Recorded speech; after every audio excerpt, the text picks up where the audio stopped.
Next topic, global warming and its related issues. This is one of the most common topic we will see in any competitive examination. ಬಂದೇ ಬರುತ್ತೆ ಈ topic. One or the other ಡೈಮೆನ್ಷನಲ್ಲಿ ಈ ಟಾಪಿಕನ್ನು ನಾವು ನೋಡ್ತೀವಿ. ಹಾಗಾಗಿ global warming, climate change. Global warming is one of the important reason for climate change. So ವರ್ಲ್ಡಲ್ಲಿ ಹಾಗಾದರೆ ನೀವು ಎನಿ ಟಾಪಿಕ್ ಕ್ಲೈಮೇಟ್ ಚೇಂಜ್ ಬಗ್ಗೆ ಬಂದ್ರೂ ಕೂಡ, ಎನಿ ಟಾಪಿಕ್ ಗ್ಲೋಬಲ್ ವಾರ್ಮಿಂಗ್ ನಿಮಗೆ ಬಂದ್ರೂ ಕೂಡ ನೀವು ಬರೆಯುವಂಥ ಆನ್ಸರ್ಸ್ ಅಥವಾ ತೊಗೊಳೋವಂಥ ಡೈಮೆನ್ಷನ್ಸು ಸೇಮ್ ಇರುತ್ತೆ. ಹಾಗಾಗಿ ಆ ಎರಡೂ ಟಾಪಿಕನ್ನು ಸೇರಿಸ್ಬಿಟ್ಟು ನಾನು ಈ ಎಸ್ಸೆನಲ್ಲಿ ನಿಮಗೆ ಎಕ್ಸ್ಪ್ಲೈನ್ ಮಾಡ್ತೀನಿ. ದೆನ್ ಈ ಟಾಪಿಕ್ ಎಷ್ಟು ಚೆಂದ ಅಂತಂದರೆ ಇದಕ್ಕೆ certain set of ways to write answers ಇದೆ. ಸರ್ಟೈನ್ ವೇಸ್ ಇದೆ. ನೀವು ಆ ಆಯಾಮಗಳಲ್ಲಿ ಬರೆದು ಬಿಟ್ರಿ ಅಂತಂದರೆ ನಿಮಗೆ ಮಾರ್ಕ್ಸ್ ಕಟ್ ಮಾಡೋಕ್ಕಾಗೋದೇ ಇಲ್ಲ. ಹಾಗಾಗಿ anything related to environment, climate change, global warming ಇತ್ತು ಅಂತಂದರೆ ಇದು ಒಂಥರ set question and set answer ಇದ್ದಂಗೆ, ಒಂಥರ ಮ್ಯಾಥ್ಸ್ ಇದ್ದಂಗೆ. ಬಟ್ ಆ ಡೈಮೆನ್ಷನ್ಸ್ ಯಾವುವು ನಿಮಗೆ ಗೊತ್ತಿದೆಯಾ? ಸುಮ್ಮನೆ ನೀವು ಕಾಡು ಬೆಳೆಸಿ ನಾಡು ಉಳಿಸಿ ಹಾಗೆಲ್ಲ ಬರೆದ್ರೆ ನಿಮಗೆ ಉಪಯೋಗ ಇಲ್ಲ. ಇಲ್ಲಿ ಇಂಟರ್ನ್ಯಾಷನಲ್ ಆರ್ಗನೈಸೇಷನ್ಸ್ ಪ್ರಕಾರ, ಇಂಟರ್ನ್ಯಾಷನಲ್ ಕನ್ವೆನ್ಷನ್ಸ್ ಪ್ರಕಾರ, ಸರ್ಟೈನ್ ಕಾನ್ಫರೆನ್ಸ್ ಆಫ್ ಪಾರ್ಟೀಸ್ ಪ್ರಕಾರ ಕೆಲವು ಡೈಮೆನ್ಷನ್ಸ್ ಅವ್ರು ಕೊಟ್ಟಿದ್ದಾರೆ.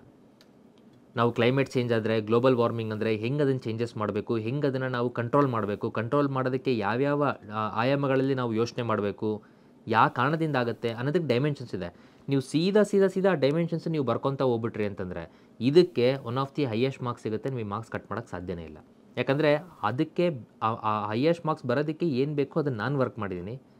ಅದು ರಿಲೇಟೆಡ್ ಆಲ್ರೆಡಿ ಈ ರಿಲೇಟೆಡ್ ಎಕ್ಸಾಮ್ಸಲ್ಲಿ ಬರೆದು ಕ್ಲಿಯರ್ ಮಾಡಿ one of the highest marks ತೊಗೊಂಡಿರೋರು ಇದ್ದಾರೆ. ಆ ಕಾರಣದಿಂದ ಈ ಟಾಪಿಕ್ಸನ್ನು ನಾವು ಡೀಟೇಲ್ ಆಗಿ ನೋಡೋಣ. ಇದ್ರ ಮೇಲೆ ಖಂಡಿತವಾಗಿಯೂ ಪ್ರತಿಯೊಬ್ಬರು ನೀವು ಎಸ್ಸೆ ಬರೆದ್ಬಿಟ್ಟು ಇವ್ಯಾಲ್ಯೂಷನ್ ಮಾಡಿಸ್ಕೊಳ್ಳೇಬೇಕು. Very very very very important topic. Common ಆಗಿ ಬಂದೇ ಬರುತ್ತೆ. ಸ್ಟಿಲ್ ಭಾಳ ಜನಕ್ಕೆ ಇದನ್ನು ಹೆಂಗೆ ಬರೀಬೇಕಂತ ಗೊತ್ತಿಲ್ಲ, ಮಾರ್ಕ್ಸ್ ಹೋಗುತ್ತೆ. ನಾನು ಹೇಳಿದ ರೀತಿಯಲ್ಲಿ ಬರೀರಿ, ಇದು ನಿಮಗೆ one of the highest marks ನಾನು ನಿಮಗೆ ಕೊಡಿಸ್ತೀನಿ. So first global warming and it's effect on farming ಅಂತಿದೆ. ಈಗ ಇದು ನೋಡಿ, ಗ್ಲೋಬಲ್ ವಾರ್ಮಿಂಗ್ ಒಂದು ಕಾಮನ್ ಟಾಪಿಕ್, ಜಾಗತಿಕ ತಾಪಮಾನ. ಇದ್ರ ಜೊತೆಗೆ ಕ್ಲೈಮೇಟ್ ಚೇಂಜ್, ಹವಾಮಾನ ಬದಲಾವಣೆ, ಅದು ಕೂಡ ನಮಗೆ ಇದರ ಪಾರ್ಟ್ ಆಫ್ ಇಟ್ಟೆ. ಗ್ಲೋಬಲ್ ವಾರ್ಮಿಂಗೇ ಮೇನ್ ರೀಸನ್ ಆಗ್ತಿರೋದು. ಗ್ಲೋಬಲ್ ವಾರ್ಮಿಂಗಿಂದನೇ ಕ್ಲೈಮೇಟ್ ಚೇಂಜ್ ಆಗ್ತಿರೋದು. ಅರ್ಥ ಆಗ್ತಿದೆಯಾ? ನಾವು ಜಾಸ್ತಿ ಇಂಡಸ್ಟ್ರೀಸು ಅವು ಇವೆಲ್ಲ ಪ್ರೊಡ್ಯೂಸ್ ಮಾಡಿ ಪೊಲ್ಯೂಷನ್ ಮಾಡಿ ಅದರಿಂದ ಜಾಗತಿಕ ತಾಪಮಾನ ಎಷ್ಟಾಗ್ತಿದೆ, ಅದರಿಂದನೇ ಕ್ಲೈಮೇಟ್ ಚೇಂಜ್ ಆಗ್ತಿರೋಂಥದ್ದು. ಹಾಗಾಗಿ ಇದು ನಾವು climate change and global warming ಒಂದೊಳಗೊಂದು ಟಾಪಿಕ್, ಅದು ಸಬ್ಸೆಟ್ ಅಷ್ಟೇ. ಹಾಗಾಗಿ ಎರಡಕ್ಕೂ ಸೇಮ್ ಇರುತ್ತೆ. And it's effect on farming. ಇದು ನೋಡಿ, ಎಫೆಕ್ಟು ಕೆಲವು ಸತಿ ಫಾರ್ಮಿಂಗ್ ಬಗ್ಗೆ ಕೇಳ್ಬೋದು. ಈ ಎಫೆಕ್ಟು ಕೆಲವು ಸತಿ ಜೀವಾಂಶಗಳು, ದಟ್ ಈಸ್ ಬಯೋಡೈವರ್ಸಿಟಿ ಬಗ್ಗೆ ಅದು ಎಫೆಕ್ಟನ್ನು ಕೇಳ್ಬೋದು. ಎಫೆಕ್ಟ್ ಆನ್ ಎಕನಾಮಿ ಕೇಳ್ಬೋದು. ಎಫೆಕ್ಟ್ ಆನ್ ಸೊಸೈಟಿ ಕೇಳ್ಬೋದು. ಯಾವುದೋ ಒಂದು UPSCನಲ್ಲಿ global warming effect on women ಅಂತ ಅಂದ್ಬಿಟ್ಟು ಕೂಡ ಕೇಳಿದ್ದಾರೆ. ಯಾವುದೇ ಕೇಳಲಿ, ಆನ್ಸರ್ ರಿಮೇನ್ಸ್ ದ ಸೇಮ್. ಅದು ಹೆಂಗೆ ನಾನು ನಿಮಗೆ ಎಕ್ಸ್ಪ್ಲೈನ್ ಮಾಡ್ತಾ ಬರ್ತೀನಿ. First of all, global warming ಅಂದರೆ ಏನು ಅದು ನಮಗೆ ಕಾಮನ್ನಾಗಿ ಗೊತ್ತಿದೆ. ಗ್ರೀನ್ ಹೌಸ್ ಎಫೆಕ್ಟ್ ನಮಗಿಲ್ಲಿ ಗೊತ್ತಿದೆ. ದಟ್ ಈಸ್ ಹಸಿರುಮನೆ ಪರಿಣಾಮಕ್ಕೆ ಕಾರಣವಾಗುವಂಥ ಅನಿಲಗಳು ಯಾವಿದ್ದಾವೆ, ಅದು ಕಾರ್ಬನ್ ಡೈಆಕ್ಸೈಡ್ ಇರ್ಬೋದು, CFC ಇರ್ಬೋದು. ಇದೆಲ್ಲದರಿಂದ ಏನಾಗುತ್ತೆ, ಗ್ರೀನ್ ಹೌಸ್ ಎಫೆಕ್ಟ್ ಹೆಚ್ಚಾಗಿ ಟೆಂಪ್ರೇಚರ್ ಜಾಸ್ತಿಯಾಗಿ ಗ್ಲೋಬಲ್ ವಾರ್ಮಿಂಗ್ ಆಗುತ್ತೆ.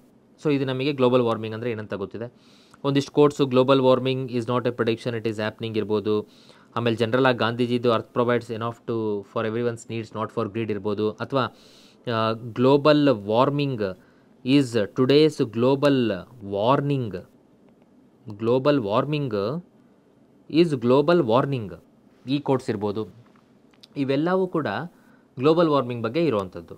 ಈ ಡೈಮೆನ್ಷನ್ಸ್ ಬಗ್ಗೆ ನಾನು ಆಮೇಲೆ ಹೇಳ್ತೀನಿ. ಈಗ ನಾವು ಡೈರೆಕ್ಟಾಗಿ ಇಲ್ಲಿಗೆ ಬಂದ್ವಿ ನೋಡ್ರಿ, ಅಗ್ರಿಕಲ್ಚರ್ಗೂ ಮತ್ತು ಗ್ಲೋಬಲ್ ವಾರ್ಮಿಂಗ್ ಅಥವಾ ಕ್ಲೈಮೇಟಿಗೂ ಏನು ಅಂತ. ಇದಕ್ಕೆ ಬರೋಕ್ಕಿಂತ ಮುಂಚೆ ಫಸ್ಟ್ ನಾನು climate change and global warming ಬಗ್ಗೆ ಕ್ಲೀನಾಗಿ ಹೇಳ್ಬಿಡ್ತೀನಿ. ಅದರಲ್ಲಿ ಇದಕ್ಕೆ ನೀವು ಹೆಂಗೆ ಆನ್ಸರ್ ಬರೀಬೇಕು, either it may be society, economy, farming, ಏನೇ ಬಂದರೂ ಹೆಂಗೆ ಆನ್ಸರ್ ಬರೀಬೇಕಂತ ನಾನು ಹೇಳ್ಕೊಡ್ತೀನಿ. ಫಸ್ಟ್ ನಾವು ಇದಕ್ಕೆ ಬರೋಣ, ಗ್ಲೋಬಲ್ ವಾರ್ಮಿಂಗಿಗೆ. ಈಗ ನೋಡಿರಿ, ಗ್ಲೋಬಲ್ ವಾರ್ಮಿಂಗ್ ಆಗಲಿ ಕ್ಲೈಮೇಟ್ ಚೇಂಜ್ ಆಗಲಿ, ಫಸ್ಟ್ ಆಫ್ ಆಲ್ ಬೇಸಿಕ್ ಎಲ್ಲದಕ್ಕೂ ಕಾರಣ ಗ್ಲೋಬಲ್ ವಾರ್ಮಿಂಗ್. ಕ್ಲೈಮೇಟ್ ಚೇಂಜ್ ಎಲ್ಲದಕ್ಕೂ ಮೂಲ ಕಾರಣ ಗ್ಲೋಬಲ್ ವಾರ್ಮಿಂಗ್. ಅಂದರೆ ಏನು, ಕ್ಲೈಮೇಟ್ ಚೇಂಜ್ ಆಗ್ತಿದೆ ಯಾವ ಕಾರಣದಿಂದ? ನ್ಯಾಚುರಲ್ ಕಾರಣದಿಂದನೂ ಆಗ್ತಿದೆ, ಆಂಥ್ರೋಪೋಜೆನಿಕ್ ಅಥವಾ ಮನುಷ್ಯ ಮಾಡಿರುವಂಥ ಕಾರಣಗಳಿಂದನೂ ಆಗ್ತಿದೆ. ಹಂಗಾರೆ ನ್ಯಾಚುರಲಾಗಿ ಕ್ಲೈಮೇಟ್ ಚೇಂಜ್ ಹೆಂಗಾಗ್ತಿದೆ? ನ್ಯಾಚುರಲ್ಲಾಗಿ ಉದಾಹರಣೆಗೆ ಎಲ್ಲೋ ಒಂದು ಕಡೆ ವಾಲ್ಕೆನೋ ಆಗುತ್ತೆ. ಆ ವಾಲ್ಕೆನೋ ಆದಾಗ ಅದು ಉಗುಳುವಂತಹ ಆ ಹೊಗೆ ಮತ್ತು ಇದರಿಂದ ಅಲ್ಲಿ ಟೆಂಪ್ರೇಚರ್ ಒಂದು ಸ್ವಲ್ಪ ಕಮ್ಮಿ ಆಗುತ್ತೆ, ಮಳೆ ಬೀಳುತ್ತೆ, steam that is water vapour ಅದು ಎಕ್ಸ್ಪೋಸ್ ಆಗೋದ್ರಿಂದ. ಸೊ ನ್ಯಾಚುರಲಿ ನೋಡಿರಿ ಅಲ್ಲಿ ಕ್ಲೈಮೇಟು ಅಲ್ಲಿ ಚೇಂಜ್ ಆಯಿತು. ಅಥವಾ ಸೂರ್ಯ ಸನ್ನಲ್ಲಿ ಸೋಲಾರ್ ಸ್ಪಾಟ್ಸ್ ಅಂತ ಇರುತ್ತೆ. ಈ ಸೋಲಾರ್ ಸ್ಪಾಟ್ಸ್ ಜಾಸ್ತಿ ಆದಾಗ ಕಮ್ಮಿ ಆದಾಗ, ಇದು 12 ವರ್ಷಕ್ಕೊಂದ್ಸತಿ ಬರುವಂಥ ಸೈಕಲ್ಲು ಸನ್ನಿಂದು. ಈ ಸೋಲಾರ್ ಸ್ಪಾಟ್ಸ್ ಹೆಚ್ಚು ಕಮ್ಮಿ ಆದಾಗಲೂ ಕೂಡ ತಾಪಮಾನ ಹೆಚ್ಚಾಗೋದು ಕಮ್ಮಿ ಆಗೋದು ನಮಗೆ ಆಗ್ತಾ ಹೋಗುತ್ತೆ. ಇವೆಲ್ಲವೂ ಕೂಡ ನ್ಯಾಚುರಲ್ ಕಾಸಸ್ಸು. ನೇಚರಿಂದ ಏನು ಆಗ್ತಿದೆ ಇದು ನೇಚರೇ ಅದಕ್ಕೆ ಬೇಕಾದಂಥ ಸಮತೋಲನ ಮಾಡ್ಕೊಳುತ್ತೆ. ಆದರೆ ನೇಚರಲ್ಲಿ ಆಗುವಂತಹ ಸಣ್ಣ ಬದಲಾವಣೆನ ಹಿಗ್ಗಿಸಿ ಎಲ್ಲರಿಗೂ ಎಫೆಕ್ಟ್ ಆಗೋ ರೀತಿ ಮಾಡ್ತಿರುವಂಥದ್ದು ಆ್ಯಂಥ್ರೋಪೋಜೆನಿಕ್ ಫ್ಯಾಕ್ಟರ್. ಒಂದು ಸ್ವಲ್ಪ ಕಾರ್ಬನ್ ಡೈಆಕ್ಸೈಡ್ ಇತ್ತು ಅಂದರೆ ಆ ಕಾರ್ಬನ್ ಡೈಆಕ್ಸೈಡನ್ನು ಮತ್ತೆ ಅದು ಹೆಂಗೆ ಚೇಂಜಸ್ ಆಗಿಬಿಟ್ಟು ಹೆಂಗೆ ಕಾರ್ಬೋನೇಟ್ಸ್ ಆಗಿಬಿಟ್ಟು ಅದು ಹೆಂಗೆ ಮತ್ತೆ ಆ ಕಾರ್ಬನ್ ಸೈಕಲಲ್ಲಿ ಸೇರಿಕೊಂಡು ಬ್ಯಾಲೆನ್ಸ್ ಆಗುತ್ತೆ, ಆ ಬ್ಯಾಲೆನ್ಸನ್ನು ಇಂಬ್ಯಾಲೆನ್ಸ್ ಮಾಡೋ ಅಂಥದ್ದಕ್ಕೆ ಕಾರಣನೇ ಈ ಮನುಷ್ಯ. ಅದನ್ನೇ ಆ್ಯಂಥ್ರೋಪೋಜೆನಿಕ್ ಫ್ಯಾಕ್ಟರ್ಸ್ ಅಂತ ನಾವು ಹೇಳ್ತೀವಿ. ಏನು ಹೇಳ್ತಿದ್ದೀನಿ, ಕ್ಲೈಮೇಟು ತನ್ನ ಸಮತೋಲನತೆಯನ್ನು ಅದು ಕಾಪಾಡ್ಕೊಳುತ್ತೆ. ಅದಕ್ಕೆ ಅದು ಗೊತ್ತಿದೆ. ಅದು ಆ ಸಮತೋಲನ ಕಾಪಾಡ್ಕೊಳಕ್ಕೆ ಆಗದೇ ಇರೋ ರೀತಿನಲ್ಲಿ ಅದನ್ನು ಬದಲಾವಣೆಗೆ ಕಾರಣ ಆಗುವಂತಹ ಮನುಷ್ಯ ಇವನು ಮೂಲ ಕಾರಣ. ಇದರಿಂದ ಆಗುವಂಥದ್ದು ನಮಗೆ ಕ್ಲೈಮೇಟ್ ಚೇಂಜ್. ಹಾಗಾದರೆ ಏನೇನು ಕಾರಣ? ನ್ಯಾಚುರಲ್ ಅಂತ ನಾನು ಹೇಳಿದೆ, ಸೋಲಾರ್ ಸ್ಪಾಟ್ಸ್ ಇರ್ಬೋದು, ವಾಲ್ಕೆನೋ ಇರ್ಬೋದು, ಪ್ಲೇಟ್ ಟೆಕ್ಟೋನಿಕ್ಸ್ ಇರ್ಬೋದು, ಈ ಥರ ನ್ಯಾಚುರಲ್ ಕಾಸಸ್ ಏನಿದೆ ಅದರಿಂದ ಕೂಡ ನಮಗೆ ಕ್ಲೈಮೇಟ್ ಚೇಂಜ್ ಆಗುತ್ತೆ. ಆದರೆ ಅದರ ಪರಿಣಾಮಗಳು ತೀರಾ ಕಡಿಮೆ. ಮನುಷ್ಯ ಮಾಡ್ತಿರೋದ್ರಿಂದ ಆಗ್ತಿರೋಂಥ global warming and climate change ಇದರ ಪರಿಣಾಮಗಳು ಜಾಸ್ತಿ. ಹಾಗಾದರೆ ಏನೇನು ಕಾರಣ? ಮನುಷ್ಯ ಮಾಡ್ತಿರೋದೇನು?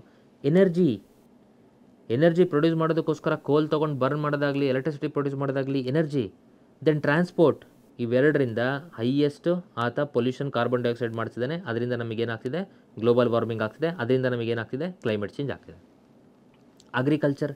ಅಗ್ರಿಕಲ್ಚರ್ ಆಗ್ತಿರೋಂಥ ಪೆಸ್ಟಿಸೈಡ್ಸ್ ಇರ್ಬೋದು, ಆಮೇಲೆ ಎಷ್ಟೊಂದು ಕ್ಯಾಟಲ್ ಇದರಿಂದ ಮೀಥೇನ್ ರಿಲೀಸ್ ಆಗ್ತಿರೋವಂಥದ್ದು ಇರ್ಬೋದು, ಅಗ್ರಿಕಲ್ಚರಿಂದ ನೈಟ್ರೋಜನ್ ಗ್ಯಾಸ್ ರಿಲೀಸ್ ಆಗ್ತಿರೋಂಥದ್ದು ಇರ್ಬೋದು. ಇದೆಲ್ಲದರಿಂದನೂ ಕೂಡ ಮತ್ತೆ ನಮಗೆ ಗ್ಲೋಬಲ್ ವಾರ್ಮಿಂಗ್ ಆಗ್ತಿದೆ. Obviously industries, obviously households, ಮನೆಗಳು, ದೆನ್ ಅದಾದಮೇಲೆ ಟೆಕ್ನಾಲಜಿ ಆ್ಯಂಡ್ ಅದರ್ಸ್. ಇದನ್ನು ನೀವು ಇದೇ ಫಾರ್ಮೆಟಲ್ಲೇ ಬೈ ಹ್ಯಾಟ್ ಹೊಡೀರಿ. ಯಾಕಂದರೆ ನಾನು ಲೇಟೆಸ್ಟ್ ಎಮಿಷನ್ಸಲ್ಲಿ ಹೈಯೆಸ್ಟ್ ಯಾವುದರಿಂದ ಎಫೆಕ್ಟ್ ಆಗ್ತಿದೆ, ಯಾವುದರಿಂದ ನೆಕ್ಸ್ಟು ಅಂತ ಆರ್ಡ್ರ್ ಕಲ್ತಿದ್ದೀವಿ. ಆ ಆರ್ಡರ್ ಲಿಸ್ಟ್ ಪ್ರಕಾರ ನಿಮಗೆ ಇದೇ ಆರ್ಡರ್ ಗೊತ್ತಿರಲಿ. ಹೈಯೆಸ್ಟ್ ಎನರ್ಜಿ ಆ್ಯಂಡ್ ಟ್ರಾನ್ಸ್ಪೋರ್ಟು, ಆಮೇಲೆ agriculture sector is very important. ಒಂದು ವಿಚಾರ ಹೇಳ್ಬಿಡ್ತೀನಿ ನೋಡಿರಿ, ಕ್ಲೈಮೇಟ್ ಚೇಂಜಿಂದ ಅಗ್ರಿಕಲ್ಚರ್ ಪ್ರೊಡಕ್ಷನಿಗೆ ತೊಂದರೆ ಆಗ್ತಿದೆ. ಅಟ್ ದ ಸೇಮ್ ಟೈಮ್ ಅಗ್ರಿಕಲ್ಚರಲ್ಲಿ ನೀವು ಜಾಸ್ತಿ ಪ್ರೊಡಕ್ಟಿವಿಟಿ ಬರಬೇಕು ಅಂತಂದ್ಬಿಟ್ಟು ಕೆಮಿಕಲ್ಸು, ಫರ್ಟಿಲೈಸರ್ಸು ಅದು ಇದು ಎಲ್ಲ ಬಳಸೋದ್ರಿಂದ ಅಗ್ರಿಕಲ್ಚರಿಂದನೂ ಕೂಡ ಏನಾಗ್ತಿದೆ? ಕ್ಲೈಮೇಟ್ ಚೇಂಜ್ ಆಗ್ತಿದೆ. ಅದಕ್ಕೆಲ್ಲ ಎಕ್ಸಾಂಪಲ್ ಹೇಳ್ತಿರೋದು ನೋಡಿ, agriculture one of the largest producer of the green house gases. ಅದ್ರ ಮೂಲಕ ಏನಾಗುತ್ತೆ? ಗ್ರೀನ್ ಹೌಸ್ ಗ್ಯಾಸಸ್ ಜಾಸ್ತಿ ಅಗ್ರಿಕಲ್ಚರ್ ಪ್ರೊಡ್ಯೂಸ್ ಮಾಡೋದ್ರಿಂದ ಗ್ಲೋಬಲ್ ವಾರ್ಮಿಂಗ್ ಆಗುತ್ತೆ. ಅದರಿಂದ ಏನಾಗುತ್ತೆ? ಕ್ಲೈಮೇಟ್ ಚೇಂಜ್ ಆಗುತ್ತೆ. ಹಂಗಾರೆ ಕ್ಲೈಮೇಟ್ ಚೇಂಜ್ ಆದರೆ ಏನಾಗುತ್ತೆ? ಕ್ಲೈಮೇಟ್ ಚೇಂಜ್ ಆದರೆ ಮತ್ತೆ ಸೀಸನ್ಸ್ಗಳು ಆ ಕಡೆ ಆಗುತ್ತೆ, ಮಳೆ ಬರೋದು ಆ ಕಡೆ ಆಗುತ್ತೆ. ಅದರಿಂದ ಏನಾಗುತ್ತೆ? ಅಗ್ರಿಕಲ್ಚರ್ ಎಫೆಕ್ಟ್ ಆಗುತ್ತೆ. ಆ ಮಳೆ ಹೆಚ್ಚು ಕಮ್ಮಿ ಆಗುತ್ತೆ, ಆಮೇಲೆ ಪೆಸ್ಟ್ಗಳು ಜಾಸ್ತಿ ಬರುತ್ತೆ ಅಂತ ಮತ್ತೆ ಪೆಸ್ಟಿಸೈಡ್ಸು ಮತ್ತು ಕೆಮಿಕಲ್ಸ್ ಎಲ್ಲ ಆಗ್ತೀವಿ. ಅದರಿಂದ ಮತ್ತೇನಾಗುತ್ತೆ? ಮತ್ತೆ ನೈಟ್ರೋಜನ್ನು, ಮೀಥೇನ್ ಗ್ಯಾಸಸ್ ರಿಲೀಸ್ ಆಗುತ್ತೆ, ಮತ್ತು ಗ್ಲೋಬಲ್ ವಾರ್ಮಿಂಗ್ ಆಗುತ್ತೆ. ನೋಡಿ, ಈ cycle, climate change and agriculture cycle ಇದೆಯಲ್ಲ, ಇದು ಅವಿನಾಭಾವವಾದಂಥ ಸಂಬಂಧ. ಇದ್ರ ಮಧ್ಯದಲ್ಲಿ ಗ್ಲೋಬಲ್ ವಾರ್ಮಿಂಗ್ ಅಡ್ಡ ಸೇರಿಕೊಂಡು it will create this into one of the viscus ಅಥವಾ ಬಗೆಹರಿಸಲಾದಂತಹ ಟ್ರಯಾಂಗಲ್ ಇದು ಕ್ರಿಯೇಟ್ ಮಾಡಿಬಿಡುತ್ತೆ. ಓಕೆ, ಆ ವಿಚಾರ ನಿಮಗೆ ಗೊತ್ತಿರಲಿ. ಹಾಗಾಗಿ ಕ್ಲೈಮೇಟ್ ಚೇಂಜ್ ಅಂದರೆ ಏನಂತ ನಮಗೆ ಗೊತ್ತಿದೆ. ಇದಕ್ಕೆ ಕಾಸಸ್ಸು ನ್ಯಾಚುರಲ್ಲು ಇದೆ, ಅಫ್ಕೋರ್ಸ್, ಆ್ಯಂಥ್ರೋಪೋಜೆನಿಕ್ಕು ಇದೆ. ಆ್ಯಂಥ್ರೋಪೋಜೆನಿಕ್ ಏನು ಕಾರಣ ಗೊತ್ತಿದೆ? ಈ ಮನುಷ್ಯ ಮಾಡಿರೋ ಸಂಗತಿಗಳಿಂದಲೇ ಜಾಸ್ತಿ ಆಗ್ತಿರೋದು. ಫಸ್ಟ್ ನೀವು ಕ್ಲೈಮೇಟ್ ಚೇಂಜ್ ಅಥವಾ ಗ್ಲೋಬಲ್ ವಾರ್ಮಿಂಗ್ ಅಂದಾಗ ಇದನ್ನು ನೀವು ಮೆನ್ಷನ್ ಮಾಡಲೇಬೇಕು, ಮನುಷ್ಯ ಕಾರಣಗಳೇ ಅಂತ. ಇದ್ರದ್ದು ಇಂಪ್ಯಾಕ್ಟ್ ನಮಗಿಲ್ಲಿ ಕ್ವಶನ್ ಏನಿದೆ, ಇದರ impact or else effect farming ಮೇಲೆ ಏನಿದೆ ಅಂತ ಕೇಳ್ತಿದ್ದಾರೆ. ನಾನು ಹೇಳ್ತಿರೋಂಥದ್ದು ಕ್ಲೈಮೇಟ್ ಚೇಂಜ್ ಇಂಪ್ಯಾಕ್ಟ್ ಎದ್ರ ಮೇಲೆ ಆಗುತ್ತೆ ಅಂತಂದರೆ, ಬಯೋಟಿಕ್, ದಟ್ ಈಸ್ ಜೀವಾಂಶ, ನಾನ್ ಬಯೋಟಿಕ್ ನಿರ್ಜೀವ ವಸ್ತುಗಳು, ಇವೆರಡರ ಮೇಲೂ ಕ್ಲೈಮೇಟ್ ಚೇಂಜ್ ಎಫೆಕ್ಟ್ ಆಗುತ್ತೆ. ಜೀವಾಂಶಗಳು ಅಂತಂದಾಗ ನಮಗೇನು? ಇದರಲ್ಲಿ ನೋಡ್ರಿ, ಟೋಟಲ್ ಬಯೋಟಿಕ್ ಅಂತ ನೀವು ತೊಗೊಂಡ್ರಿ ಅಂತಂದರೆ ನಮಗೆ ಬ್ಯಾಕ್ಟೀರಿಯಾ, ಫಂಗಿ, ಅನಿಮಲಿಯಾ, ಪ್ಲ್ಯಾಂಟೆ, ಪ್ರೊಟಿಸ್ಟಾ, ಈ ಎಲ್ಲ ಇದ್ರ ಮೇಲೂ ಕೂಡ ಏನಾಗುತ್ತೆ? ಬಯೋಟಿಕ್ ಅಂದರೆ ಜೀವಾಂಶಗಳಿಗೆ ಎಫೆಕ್ಟ್ ಆಗುತ್ತೆ. ನಾವು 5 ಕಿಂಗ್ಡಮ್ ಆಗಿ ಡಿವೈಡ್ ಮಾಡಿದ್ದೀವಿ ಜೀವಾಂಶಗಳನ್ನು. ಅದೇ 5 ಕಿಂಗ್ಡಮ್ ನಾನು ಹೇಳಿದ್ದೀನಿ. ಅದರಲ್ಲಿ ಮತ್ತೆ ನೀವು ಅನಿಮಲ್ಸ್ ಅಂತ ತೊಗೊಂಡ್ರೆ ಅದರೊಳಗಡೆ ಮತ್ತೆ ನೀವು ಪೀಸೀಸ್, ದಟ್ ಈಸ್ ಫಿಶಸ್ಸು, ಆಮೇಲೆ ಆ್ಯಂಪಿಬಿಯನ್ಸು, ಆಮೇಲೆ ರೆಪ್ಟೈಲ್ಸು, ಆಮೇಲೆ ಏವ್ಸ್, ದಟ್ ಈಸ್ ಬರ್ಡ್ಸು, ಆಮೇಲೆ ಮಮಲ್ಸು, ಹಂಗೆ ನಾವು ಡಿವೈಡ್ ಮಾಡ್ತೀವಿ. ಇಲ್ಲ ನೀವು ಇನ್ನೊಂದು ರೀತಿಯಲ್ಲೂ ಜೀವಾಂಶಗಳು ಅಂದರೆ ಡಿವೈಡ್ ಮಾಡ್ಬೋದು. ಪ್ರೊಡ್ಯೂಸರ್ಸು, ಕನ್ಸ್ಯೂಮರ್ಸು, ಡಿಕಂಪೋಸರ್ಸು, ಇವೇ 3 ಥರ ಜೀವಾಂಶ ಇರೋದು. ಪ್ರೊಡ್ಯೂಸರ್ಸ್ ಯಾವುದು? ಪ್ಲ್ಯಾಂಟ್ಸ್ಗಳು, ಎನರ್ಜಿ ಪ್ರೊಡ್ಯೂಸ್ ಮಾಡೋದು. ಕನ್ಸ್ಯೂಮರ್ಸ್ ಯಾವುವು? ಐದರ್ ಅದು ಹರ್ಬಿಯೋರಸ್ ಅನಿಮಲ್ಸ್ ಇರ್ಬೋದು ಅಥವಾ ಕಾರ್ನಿವರಸ್ ಇರ್ಬೋದು. ಡಿಕಂಪೋಸರ್ಸ್ ಯಾವುವು? ಈ ಹದ್ದು, ಅವು ಇವು ಆಳುಮೂಳು ಯಾವುದು ಡಿಕಂಪೋಸ್ ಮಾಡುತ್ತೆ? ಡಿಕಂಪೋಸರ್ಸ್. ಹಿಂಗಾದರೂ ನೀವು ಜೀವಾಂಶಗಳನ್ನು ಡಿವೈಡ್ ಮಾಡ್ಬೋದು, ಹಿಂಗಾದರೂ ಜೀವಾಂಶಗಳನ್ನು ಡಿವೈಡ್ ಮಾಡ್ಬೋದು. ಹಾಗಾದರೆ ಕ್ಲೈಮೇಟ್ ಚೇಂಜ್ ಆಯಿತು ಅಂದರೆ ಈ ಜೀವಾಂಶಗಳ ಮೇಲೆ ಎಫೆಕ್ಟ್ ಆಗುತ್ತಾ? ಆಗುತ್ತೆ. ಪ್ಲ್ಯಾಂಟ್ ಸರಿ ಬೆಳೆಯೋಲ್ಲ, ಪೆಸ್ಟ್ಗಳ ಗ್ರೋತ್ ಜಾಸ್ತಿ ಆಗುತ್ತೆ, ಅದರಿಂದ ಹ್ಯೂಮನ್ಸ್ ನಮಗೆ ಹಶುವು, ಆಮೇಲೆ ನಾವು ಹಂಗರ್ ಮತ್ತು ಫೆಮನಿಂದ ನಾವು ಹೊಡೆದಾಡ್ತೀವಿ. ನೋಡಿರಿ, ಜೀವಾಂಶಗಳ ಮೇಲೆ ಎಫೆಕ್ಟ್ ಆಗುತ್ತಾ? ಡೆಫಿನೆಟ್ಲಿ ಎಫೆಕ್ಟ್ ಆಗುತ್ತೆ ಕ್ಲೈಮೇಟ್ ಚೇಂಜಿಂದ. ಹಾಗಾದರೆ ಈ ನಿರ್ಜೀವ, ದಟ್ ಈಸ್ ಏಬಯೋಟಿಕ್ ಫ್ಯಾಕ್ಟರ್ಸ್ ಏನೇನು? ಉದಾಹರಣೆಗೆ ಏಬಯೋಟಿಕ್ ಫ್ಯಾಕ್ಟರ್ಸಲ್ಲಿ ಲೈಟ್, ಅದು ನಿರ್ಜೀವವಾದಂಥ ವಸ್ತು. ಆದರೆ ಲೈಟಲ್ಲಿ, ಸನ್ಲೈಟಲ್ಲಿ ಹೆಚ್ಚು ಕಮ್ಮಿ ಆಯಿತು ಅಂದರೆ ಎಫೆಕ್ಟ್ ಆಗುತ್ತಾ? ಆಗುತ್ತೆ. ಟೆಂಪರೇಚರ್ ಹೌದು, ಏರ್ ಹೌದು, ವಾಟರ್ ಹೌದು, ಸಾಯಿಲ್ ಹೌದು. ಎಷ್ಟೋ ಬಾರಿ ಏನಾಗುತ್ತೆ, ಡೈರೆಕ್ಟಾಗಿ ಬಯೋಟೆಕ್ಕಿಗೆ ಪ್ರಾಬ್ಲಮ್ ಆಗಲ್ಲ, ಕ್ಲೈಮೇಟ್ ಚೇಂಜಿಂದ ಸಾಯಿಲ್ ಏನೋ ಹಾಳಾಗುತ್ತೆ. ಸಾಯಿಲ್ ಹಾಳಾಯಿತು ಅಂದರೆ ಅಲ್ಲಿ ಪ್ಲ್ಯಾಂಟ್ ಬೆಳೆಯಲ್ಲ, ಅಲ್ಲಿ ಪ್ಲ್ಯಾಂಟ್ ಎಫೆಕ್ಟ್ ಆಗುತ್ತೆ. ಹಾಗಾಗಿ ಬಯೋಟಿಕ್ ಅಂಶಗಳು, ಏಬಯೋಟಿಕ್ ಅಂಶಗಳು, ಈ ಎರಡೂ ಅಂಶಗಳ ಮೇಲೆ ಕ್ಲೈಮೇಟ್ ಚೇಂಜ್ ಆಗುತ್ತೆ. ಆಯಿತಾ? ಮಿನರಲ್ಸು, ಇದೆಲ್ಲದ್ರ ಮೇಲೆ ಆಗುತ್ತೆ. ಈಗ ಇದೇನು ನಾವು ಎಕ್ಸ್ಪ್ಲೈನ್ ಮಾಡ್ತಿದ್ದೀವಲ್ಲ ಇಲ್ಲಿ ನಾನು, that is impact of climate change biotic ಮತ್ತು ನಾನ್ ಬಯೋಟಿಕ್ ಮೇಲೆ ನಾನು ಇಲ್ಲಿ ಆಗುತ್ತೆ ಅಂತ ಹೇಳ್ತಿದ್ದೀನಲ್ಲ, ಇದರಲ್ಲಿ ನೋಡಿರಿ, ವಿತಿನ್ ದಿಸ್ ನಾನು ಇಲ್ಲಿ ಎಕ್ಸ್ಪ್ಲೈನ್ ಮಾಡ್ತಿರೋದು ಏನಂತಂದರೆ, ಒನ್ ಆಫ್ ದ ಟಾಪಿಕ್ ಬಂದು ನಮಗಿಲ್ಲಿ ಪ್ಲ್ಯಾಂಟ್ಸ್. ಅರ್ಥ ಆಗ್ತಿದೆಯಾ? ಅಂದರೆ ಕ್ಲೈಮೇಟ್ ಚೇಂಜಿಂದ ಇಂಪ್ಯಾಕ್ಟು ಜೀವಾಂಶಗಳ ಮೇಲೂ ಆಗುತ್ತೆ, ನಿರ್ಜೀವಾಂಶಗಳ ಮೇಲೂ ಆಗುತ್ತೆ. ಜೀವಾಂಶಗಳಲ್ಲಿ ಇಷ್ಟೆಲ್ಲದ್ರ ಮೇಲೂ ಆಗುತ್ತೆ. ಅದರಲ್ಲಿ ಒಂದು ಪ್ಲ್ಯಾಂಟು, ಆ ಪ್ಲ್ಯಾಂಟಿಂದು ಒಂದು ನಾವು ಮಾಡೋಂಥದ್ದು ಅಗ್ರಿಕಲ್ಚರು. ಇದ್ರ ಮೇಲೆ ಇರೋಂಥ ಎಫೆಕ್ಟ್ ಮೇಲೆ ಮಾತಾಡ್ರಿ ಅಂತ ನಮಗೆ ಎಸ್ಸೆ ಕೇಳ್ತಿರೋದು. ನೋಡಿರಿ, ಎಷ್ಟು ಒಂದು ಸಂಕುಚಿತವಾಗಿ ಒಂದು ಮೈನ್ಯೂಟ್ ಟಾಪಿಕಿಗೆ ಬಂದು ನಿಂತಿದೆ. ನಿಮಗೆ ಬ್ರಾಡ್ ಗೊತ್ತಿತ್ತು ಅಂದರೆ ಈಸಿಯಾಗಿ ನೀವು ಇದು ಮಾತಾಡ್ಬೋದು. ಸೊ ಇಲ್ಲಿ ಈ ಅಗ್ರಿಕಲ್ಚರ್ ಬಗ್ಗೆ ನಮಗಿಲ್ಲಿ ಕೇಳ್ತಾ ಇರೋಂಥದ್ದು. ಆಯಿತಾ? ಜನರಲಾಗಿ ನಿಮಗೆ ಇದು ಗೊತ್ತಿರಲಿ. ಕಾಸಸ್ ಆಫ್ ಕ್ಲೈಮೇಟ್ ಚೇಂಜ್ ಏನು ಗೊತ್ತು, ಇಂಪ್ಯಾಕ್ಟ್ ಏನು ಅಂತ ನಿಮಗೆ ಗೊತ್ತು. ನೆಕ್ಸ್ಟ್, ಈ ಇಂಪ್ಯಾಕ್ಟ್ ಏನಂದಾಗ ಕ್ಲೈಮೇಟ್ ಚೇಂಜ್ ಆಯಿತು ಅಂದರೆ ಮೊದಲನೇದಾಗ ಅದು ಇಂಪ್ಯಾಕ್ಟ್ ಆಗೋದೇ ನೇಚರ್ ಮೇಲೆ. ಅದು ಜೀವಾಂಶ ಇರ್ಬೋದು ಅಥವಾ ನಿರ್ಜೀವಾಂಶ ಇರ್ಬೋದು. ಇದು ಫಸ್ಟ್ ಎಫೆಕ್ಟ್ ಆಗೋದೇ ನೇಚರ್ ಮೇಲೆ. ನೇಚರ್ ಮೇಲೆ ಎಫೆಕ್ಟ್ ಆಗೋ ಕಾರಣದಿಂದ ಅದು ನೆಕ್ಸ್ಟು ಮನುಷ್ಯನ ಸೊಸೈಟಿ ಮೇಲೆ ಮತ್ತು ಎಕನಾಮಿ ಮೇಲೆ ಎಫೆಕ್ಟ್ ಆಗುತ್ತೆ. ಡೈರೆಕ್ಟ್ಲಿ ಎಫೆಕ್ಟ್ ಆಗಲ್ಲ. ಹಾಗಾಗಿ ಹೋಲ್ ಎಕೋಸಿಸ್ಟಮ್ ಹೆಚ್ಚು ಕಮ್ಮಿ ಆಗಿಬಿಡುತ್ತೆ. ಸೊ ಊಟ, ಫುಡ್ಡು, ಫಾಡರ್ ಇವೆಲ್ಲ ಸಿಗಲ್ಲ, ಇದು ಹೆಚ್ಚು ಕಮ್ಮಿ ಇರ್ಬೋದು. ಟೆಂಪ್ರೇಚರ್ ಜಾಸ್ತಿ ಆಗಿಬಿಡುತ್ತೆ, ಎಕ್ಸ್ಟ್ರೀಮ್ ವೆದರ್ ಇವೆಂಟ್ಸ್ ಆಗುತ್ತೆ, ಹೀಟ್ ವೇವ್ಸ್ ಬರುತ್ತೆ, ಫ್ಲಡ್ ಬರುತ್ತೆ, ಆಸಿಡಿಫಿಕೇಷನ್ ಆಗುತ್ತೆ, thermal expansion, sea level rise ಆಗುತ್ತೆ. ಇವೆಲ್ಲ ನೇಚರ್ ಮೇಲೆ ಎಫೆಕ್ಟ್ ಆಗೋದು. ಈ ಸಿ ಲೆವೆಲ್ ರೈಸ್ ಆದ ತಕ್ಷಣ ಏನಾಗುತ್ತೆ, ಮತ್ತು ಕೋಸ್ಟಲ್ ಏರಿಯಾಸಲ್ಲಿರುವಂಥ ಜನಗಳೆಲ್ಲ ವಲಸೆ ಹೋಗ್ಬಿಡ್ತಾರೆ. ಅಲ್ಲಿ ಮೀನುಗಾರಿಕೆ ಆಗೋದಿಲ್ಲ, ಅಲ್ಲಿ ಟೂರಿಸಮ್ ಎಫೆಕ್ಟ್ ಆಗುತ್ತೆ. ನೋಡಿರಿ, ಅದರಿಂದ ಎಕನಾಮಿ ಎಫೆಕ್ಟ್ ಆಗುತ್ತೆ. ಸೊ ಮೀನುಗಾರರೆಲ್ಲ ಅಲ್ಲಿಂದ ಜಾಗ ಬಿಟ್ಟು ಬೇರೆ ಕಡೆ ಹೋಗಬೇಕಾಗುತ್ತೆ, ಸೊಸೈಟಿ ಚೇಂಜ್ ಆಗುತ್ತೆ. ಅವ್ರು ಬೇರೆ ಕಡೆ ಬಂದಾಗ ಅಲ್ಲವರಿಗೆ ಆಕ್ಯುಪೇಷನ್ನು ಮತ್ತು ಅವ್ರಿಗೆ ಬೇರೆ ಎಕನಾಮಿಕ್ ಆ್ಯಕ್ಟಿವಿಟೀಸ್ ಗೊತ್ತಿಲ್ಲ. ಹಾಗಾಗಿ ಅಲ್ಲಿ ಜಗಳ ಗಲಾಟೆಗಳಾಗ್ತಕ್ಕೆ ಸ್ಟಾರ್ಟ್ ಆಗುತ್ತೆ. ಅಲ್ಲಿ ಅವರು ಸ್ಲಮ್ಮಲ್ಲಿ ಇರಬೇಕಾಗತ್ತೆ. ನೋಡಿರಿ, ಹಾಗಾಗಿ ಪ್ರೈಮರಿ ಇಂಪ್ಯಾಕ್ಟ್ ನೇಚರ್ ಮೇಲೆ ಆಗೋದು. ಸೆಕೆಂಡ್ರಿ ಇಂಪ್ಯಾಕ್ಟ್ ಎಕನಾಮಿ ಲಾಸ್ ಆಗುತ್ತೆ, ಸೊಸೈಟಲ್ ಕಾಸ್ಟ್ ಆಗುತ್ತೆ, ಟೆಕ್ನಾಲಜಿ ಫೇಲ್ಯೂರ್ಗಳಾಗುತ್ತೆ, ಡೆತ್ ಆಗುತ್ತೆ, ಡಿಸೆಬಿಲಿಟಿ ಆಗುತ್ತೆ, ಡಿಸೀಸ್ ಆಗುತ್ತೆ, ಇಂಟರ್ನ್ಯಾಷನಲ್ ಇಶ್ಯೂಗಳು. ಕ್ಲೈಮೇಟ್ ಚೇಂಜ್ ಆಯಿತು ಅಂದರೆ ಮಳೆ ಬರಲ್ಲ, ಅಂದರೆ ನದಿ ನೀರು ಹುಕ್ಕಿಲ್ಲ, ತುಂಬಿಲ್ಲ ಅಂತಂದರೆ ಎರಡು ದೇಶಗಳ ಮಧ್ಯದಲ್ಲಿ ನದಿ ನೀರಿಗೋಸ್ಕರ ಗಲಾಟೆ ಆಗ್ತಿರೋಂಥದ್ದು ನಾವು ಇಷ್ಟೊಂದು ನೋಡಿದ್ದೀವಿ. ಸೊ ಹಾಗಾಗಿ ಕ್ಲೈಮೇಟ್ ಚೇಂಜ್ ಎಫೆಕ್ಟ್ ಅಂದಾಗ ಪ್ರೈಮರಿ ನೇಚರ್ ಮೇಲೆ ಆಗುತ್ತೆ, ಆಮೇಲೆ ಇದು ಸೊಸೈಟಿ ಎಕನಾಮಿ ಮೇಲೂ ಆಗುತ್ತೆ. ಓಕೆ, ನಾನು ಇನ್ನೂ ಎಸ್ಸೆ ಹೇಳ್ತಿಲ್ಲ ನಿಮಗೆ, ಓವರಾಲ್ ಈ ಟಾಪಿಕನ್ನು ಅರ್ಥ ಮಾಡಿಸಿದ್ದೀನಿ ಹೆಂಗೆ ಬರಿಬೋದು ಅಂತ. ಸೊಲ್ಯೂಷನ್ ಅಂತ ಬಂದಾಗ ನೋಡಿ, ಎಲ್ಲರೂ ಈ ಎರಡು ಸೊಲ್ಯೂಷನನ್ನು ಬರೀತಾರೆ. ಆದರೆ ಇತ್ತೀಚಿನ ಕ್ಲೈಮೇಟ್ ಚೇಂಜ್ ಸಮ್ಮಿಟ್ಗಳು ನಾವೇನು ನ್ಯೂಸ್ ಪೇಪರ್ಸ್ ಆ್ಯಂಡ್ ಕರೆಂಟ್ ಅಫೇರ್ಸಲ್ಲಿ ನೋಡ್ತೀವಿ, ಅದರಲ್ಲಿ ಮೂರನೇ ಡೈಮೆನ್ಷನ್ ಕೂಡ ಒಂದು ಬಂದಿದೆ. ಇದು ನಿಮಗೆ ನೆನಪಿರಬೇಕು. ಫಸ್ಟ್ ಆಫ್ ಆಲ್ ಮಿಟಿಗೇಷನ್ ಅಂದರೆ ಏನು? ಕ್ಲೈಮೇಟ್ ಚೇಂಜ್ ಆಗದಿರೋಂಗೆ ತಡೆಗಟ್ಟೋದು ಹೆಂಗೆ, ಅದ್ರ ಮೇಲೆ ನಾವು ಸೊಲ್ಯೂಷನ್ ಕೊಡ್ತೀವಿ. ಇನ್ನೊಂದು ಅಡಾಪ್ಟೇಷನ್. ಈಗ ಎಷ್ಟೊಂದು ಕ್ಲೈಮೇಟ್ ಚೇಂಜ್ ಆಗೋಗ್ಬಿಟ್ಟಿದೆ, ಅದಕ್ಕೆ ಹೊಂದಾಣಿಕೆ ಆಗಿ ಬದುಕೋದು ಹೆಂಗೆ, ಅಡಾಪ್ಟೇಷನ್. ಇದ್ರ ಜೊತೆಗೆ ನಮಗೆ ಲಾಸ್ ಆ್ಯಂಡ್ ಡ್ಯಾಮೇಜ್ ಎಫೆಕ್ಟ್ ಅಂತಿದೆ. ಈ ಕ್ಲೈಮೇಟ್ ಚೇಂಜಿಂದ ಎಷ್ಟೊಂದು ಆಲ್ರೆಡಿ ಲಾಸ್ ಆಗೋಗ್ಬಿಟ್ಟಿದೆ, ಇರ್ರಿವರ್ಸಿಬಲ್ ಲಾಸ್ ಆಗೋಗ್ಬಿಟ್ಟಿದೆ. ಹಂಗಾರೆ ಅದನ್ನು ನಾವು ತುಂಬ್ಕೊಳ್ಳೋಂಥದ್ದು ಹೆಂಗೆ? ಕೆಲವೊಂದೊಂದು ಡ್ಯಾಮೇಜ್ ಇದೆ, ಈ ಕರೆಂಟ್ಲಿ ಆಗಿದೆ, ಅದನ್ನು ನಾವು ರಿಪೇರಿ ಮಾಡ್ಕೊಬೋದು. ಅದನ್ನು ತುಂಬ್ಕೊಳೋದಕ್ಕೆ ನಮಗೆ ಹೆಂಗೆ ನಾವು ಸರಿ ಮಾಡಬೇಕು? ಹಾಗಾಗಿ ಸೊಲ್ಯೂಷನ್ ಅಂದಾಗ ಮಿಟಿಗೇಷನ್ನು ಅಡಾಪ್ಟೇಷನ್ ಅಷ್ಟೇ ಅಲ್ಲ, ಆಲ್ರೆಡಿ ಲಾಸ್ ಆ್ಯಂಡ್ ಡ್ಯಾಮೇಜ್ ಆಗಿದೆಯಲ್ಲ, ಇದನ್ನು ಕೂಡ ನಾವು ತುಂಬಿಕೊಡ್ಬೇಕು. ಎಲ್ಲೋ US, UK ಇವರು ತಮ್ಮ ಇಂಡಸ್ಟ್ರಿಯಲ್ ರೆವಲ್ಯೂಷನ್ಗೋಸ್ಕರ ಅವ್ರು ಡೆವಲಪ್ ಮಾಡಿಬಿಟ್ಟು ವರ್ಲ್ಡಲ್ಲಿರುವಂತಹ ಎಷ್ಟೋ ಜಾಗಗಳನ್ನು ಲಾಸ್ ಆ್ಯಂಡ್ ಡ್ಯಾಮೇಜ್ ಮಾಡಿದ್ದಾರೆ ಎನ್ವಿರಾನ್ಮೆಂಟ್ ಮೇಲೆ. ಅದಕ್ಕೆ ಇವ್ರು ತುಂಬಿಕೊಡ್ಬೇಕು. ಹೆಂಗೆ ತುಂಬಿಕೊಡ್ಬೇಕು? ಐದರ ದುಡ್ಡು ಕೊಟ್ಬಿಟ್ಟಾರ ತುಂಬಿಕೊಡ್ಬೇಕು, ಅಥವಾ ಟೆಕ್ನಾಲಜಿ ಕೊಟ್ಟಾರ ತುಂಬಿಕೊಡ್ಬೇಕು. ಅವರೇನು ಮಾಡ್ತಿದ್ದಾರೆ, ಬರೀ ಇದಕ್ಕೆ ತಡೆಗಟ್ಟೋದಕ್ಕೆ ಅಥವಾ ಹೊಂದಾಣಿಕೆ ಆಗೋದಕ್ಕೆ ಮಾತ್ರ ನೀವು ದುಡ್ಡು ಕೊಟ್ಟರೆ ಉಪಯೋಗ ಇಲ್ಲ, ಇದಕ್ಕೂ ನೀವು ದುಡ್ಡು ಕೊಡಬೇಕು ಅಂತಂದ್ಬಿಟ್ಟು ಈಗಿನ ಕ್ಲೈಮೇಟ್ ಚೇಂಜ್ ಸಮಿಟಲ್ಲಿ ಗಲಾಟೆಗಳು ನಡೀತಿದೆ. ಹಾಗಾಗಿ 3 ಆಯಾಮದಲ್ಲಿ ನಾವು ಸೊಲ್ಯೂಷನ್ ಕೊಡಬೇಕು. ಮೊದಲನೇ ಆಯಾಮ ಬಂದು ಅದನ್ನು ಎಕ್ಸ್ಪ್ಲೇನ್ ಮಾಡ್ತೀನಿ ನಾನೀಗ, ಮಿಟಿಗೇಷನ್, ತಡೆಗಟ್ಟುವಿಕೆಯಿಂದಾಗ ಏನು ಮಾಡಬೇಕು? You have to reduce the source and enhance the sink. ಅಂದರೆ ಅರ್ಥ ಏನು? ರೆಡ್ಯೂಸ್ ದ ಸೋರ್ಸ್ ಅಂದರೆ ಎಲ್ಲೆಲ್ಲಿ ಪೊಲ್ಯೂಷನ್ ಆಗುವಂತಹ ಆ ಮೂಲ ಇದೆಯಲ್ಲ, ಆ ಮೂಲಗಳನ್ನು ಕಮ್ಮಿ ಮಾಡಬೇಕು. ಉದಾಹರಣೆಗೆ ಟ್ರಾನ್ಸ್ಪೋರ್ಟಿಂದ ಪೊಲ್ಯೂಷನ್ ಆಗುತ್ತಾ? ಹಾಗಾದರೆ ಎಲೆಕ್ಟ್ರಿಕ್ ವೆಹಿಕಲ್ ತಂದುಬಿಡ್ರಿ. Okay, at the same time ಸಿಂಕನ್ನು ಜಾಸ್ತಿ ಮಾಡಬೇಕು. ಸಿಂಕನ್ನು ಜಾಸ್ತಿ ಅಂದರೆ ಯಾವುದು ಕಾರ್ಬನ್ ಡೈಆಕ್ಸೈಡ್ ಅಥವಾ ಗ್ರೀನ್ ಹೌಸ್ ಗ್ಯಾಸನ್ನು ಹಿಡಿದಿಡ್ಕೊಳುತ್ತಲ್ಲ ಅಂಥವನ್ನು ಜಾಸ್ತಿ ಮಾಡಿರಿ. ಉದಾಹರಣೆಗೆ ಯಾವುದು ಹಿಡಿದಿಡ್ಕೊಳುತ್ತೆ? ಫಾರೆಸ್ಟ್ಗಳು. ಹಾಗಾಗಿ ಫಾರೆಸ್ಟ್ ಕವರ್ನ ಜಾಸ್ತಿ ಮಾಡಿ. ಹಾಗಾಗಿ ಮೂಲಗಳನ್ನು ಕಮ್ಮಿ ಮಾಡಬೇಕು, ಯಾವುದು ಹಿಡಿದಿಡ್ಕೊಳುತ್ತೋ ಸೋರ್ಸು ಅದನ್ನು ಏನು ಮಾಡಬೇಕು, ಜಾಸ್ತಿ ಮಾಡಬೇಕು. ಸೊ ಹಾಗೆ ನೋಡ್ರಿ, ಇಲ್ಲಿ reduce source, energy, transportation, agriculture, industry, ಇಲ್ಲೆಲ್ಲ ಪ್ರೊಡ್ಯೂಸ್ ಆಗುವಂಥ ಗ್ಯಾಸಸ್ಸನ್ನು ಕಮ್ಮಿ ಮಾಡಿರಿ. ಅಟ್ ದ ಸೇಮ್ ಟೈಮ್ ನೀವು ಅಫಾರೆಸ್ಟೇಷನ್ ಮಾಡಿರಿ. ಸಿಕ್ವೆಸ್ಟ್ರೇಷನ್ ಆ್ಯಂಡ್ ಬಯೋಚಾರ್ ಅಂದರೆ ಅಟ್ಮಾಸ್ಫಿಯರಲ್ಲಿ ಇರುವಂತಹ ಕಾರ್ಬನ್ ಡೈಆಕ್ಸೈಡನ್ನು ಹಿಡಿದುಬಿಟ್ಟು ಅದು ಬೇರೆ ಕಡೆ ಹೊರಗಡೆ ಹೋಗದೇ ಇರೋ ರೀತಿಯಲ್ಲಿ ಕೆಲವು ಟೆಕ್ನಾಲಜಿ ಯೂಸ್ ಮಾಡಿಬಿಟ್ಟು ಅದನ್ನು ನಾವು ಹಿಡಿದಿಡುವಂಥದ್ದು, ಅದನ್ನು ಸಿಕ್ವೆಸ್ಟ್ರೇಷನ್ ಅಂತ ಅಂದ್ಬಿಟ್ಟು ಹೇಳ್ತೀವಿ.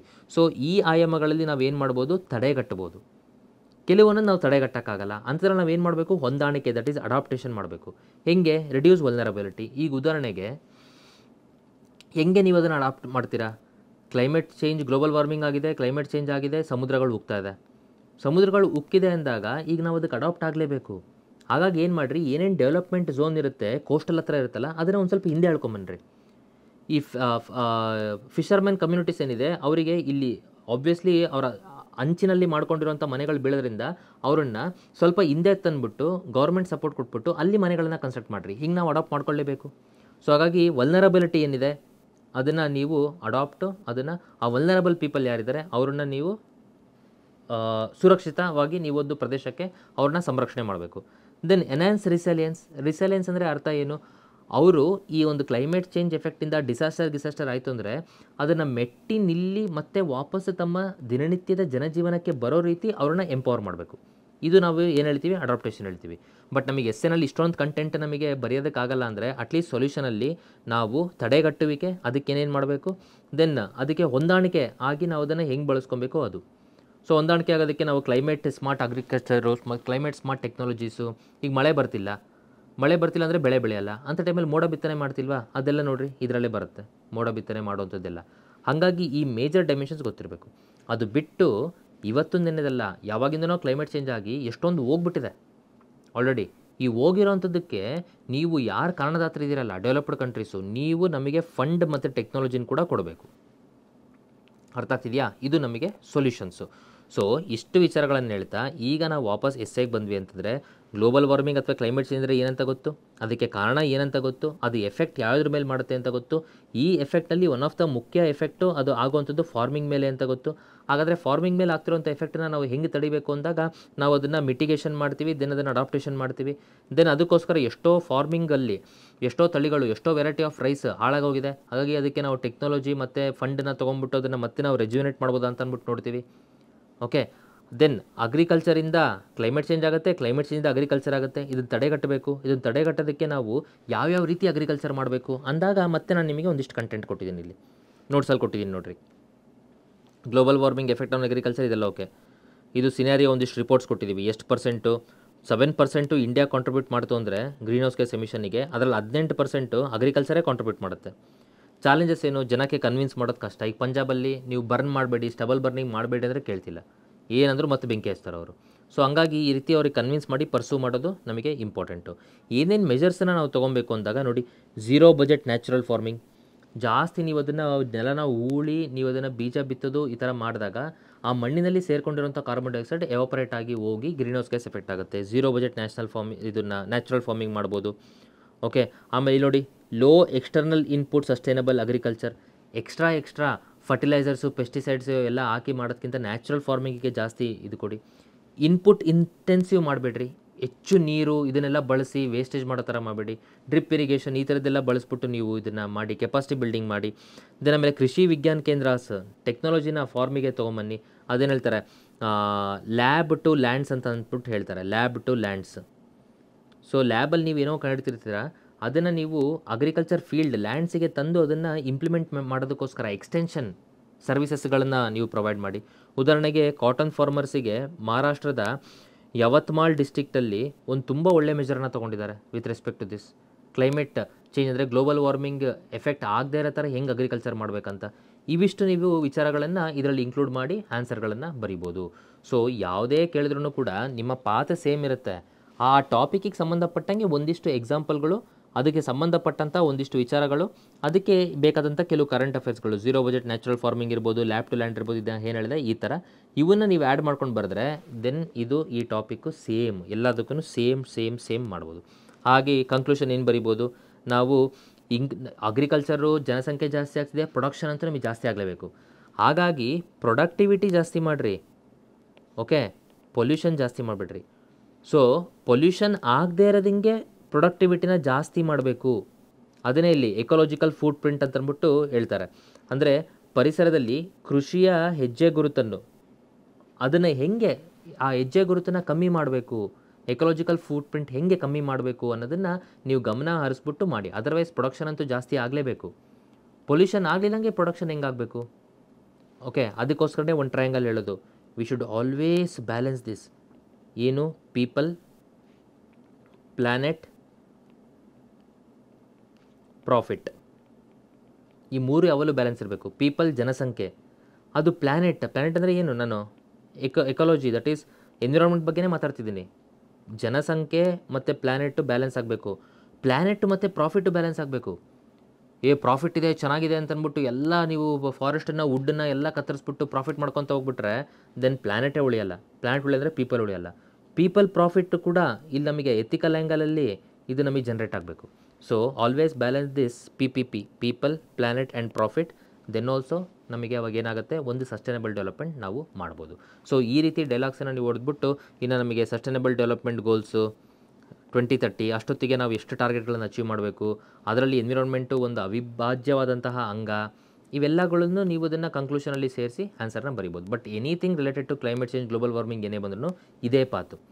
ಅದರಲ್ಲಿ ಬೇಕಾದ್ರೆ ನೀವು ಮಧ್ಯದಲ್ಲಿ ಒಂದೆರಡು ಗ್ರಾಫ್ ಇನ್ಕ್ಲೂಡ್ ಮಾಡಿರಿ. ಮುಂಚೆ ಗ್ಲೋಬಲ್ ವಾರ್ಮಿಂಗಲ್ಲಿ ಎಷ್ಟಿತ್ತು, ಈಗ ಎಷ್ಟಾಗಿದೆ, ಆಫ್ಟರ್ 1990s ಇಂಡಸ್ಟ್ರಿಯಲ್ ಇದೆಲ್ಲ ಬಂದಮೇಲೆ ಹೆಂಗೆ ಜಾಸ್ತಿ ಆಗಿದೆ ಇವತ್ತು, ಸೊ ಅದರಿಂದ ಏನೇನು ಹೆಲ್ತ್ ಎಫೆಕ್ಟ್ ಆಗ್ತಿದೆ, ಇದೆಲ್ಲದನ್ನು ಕೂಡ ನೀವು ಗ್ರಾಫ್ ಮೂಲಕನೂ ತೋರಿಸ್ಬೋದು. ಆಮೇಲೆ ಈ ಕ್ಲೈಮೇಟ್ ಚೇಂಜ್ ಪಾರ್ಟಿ ಇವೇನಿದಾವಲ್ಲ, Paris summit, okay, Marrakech summit, ಇವನು ನೀವು ಹೇಳ್ಬೋದು. ಯುನೈಟೆಡ್ ನೇಷನ್ಸ್ ಎನ್ವಿರಾನ್ಮೆಂಟ್ ಪ್ರೋಗ್ರಾಮ್, ಆ ಆ್ಯಂಗಲಲ್ಲೂ ನೀವು ಮಾತಾಡ್ಬೋದು. ಅಥವಾ ಇಂಡಿಯಾದು ನೀವು ತೊಗೊಂಡಾಗ national action plan on climate change, ಅದನ್ನು ನೀವು ಹೇಳ್ಬೋದು. ಈ ಥರದ ಒಂದಿಷ್ಟು ಎಕ್ಸಾಂಪಲ್ಸ್ಗಳು ಇವನ್ನ ನೀವು ಹೇಳ್ಬೋದು. ನಾನು ಹೇಳೋಂಥದ್ದು ಎಕ್ಸಾಂಪಲ್ಸ್ ಇವನ್ನ ಹೆಂಗೆ ಬೇಕಾದ್ರೂ ನೀವು ಹುಡ್ಕೊಂಬಿಡ್ಬೋದು, ದೊಡ್ಡ ವಿಚಾರ ಅಲ್ಲ.